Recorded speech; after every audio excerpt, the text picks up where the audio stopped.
ఓం కృష్ణ వందే జగద్గురుం. నా పేరు అంబటి వెంకటేష్, గ్రామం ఎస్బిపల్లి. మత్తయి సువార్త 7వ అధ్యాయం 15వ వచనం. అబద్ధ ప్రవక్తల గురించి జాగ్రత్త పడుడి.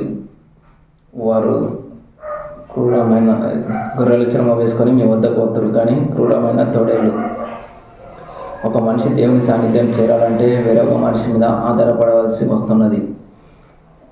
ఒక మనిషి చూపించే దారిని ఇంకో మనిషి నడవాల్సి వస్తున్నది. ఒక మనిషి మార్గదర్శకత బట్టి చూసేవాడు మార్గదర్శకత ఉండును. ఒక గురువుగా ఎన్నుకున్న వ్యక్తి అతను చెప్పు మార్గంలో జీవితాంతం నడవాల్సి వస్తున్నది. కాబట్టి ప్రభు పైవాక్యంలో అబద్ధ ప్రవక్తల గురించి జాగ్రత్త పడని చెప్పాడు. గురువుగా ఎన్నుకునేటప్పుడే చూసి ఎన్నుకోమని ప్రభు పైవాక్యం.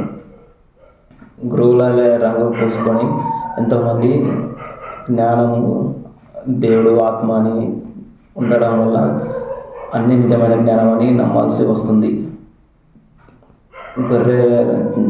తోడేళ్ళు గొర్రె చర్మం వేసుకున్నంత మాత్రంలో తోడేళ్ళు గొర్రె కాదు.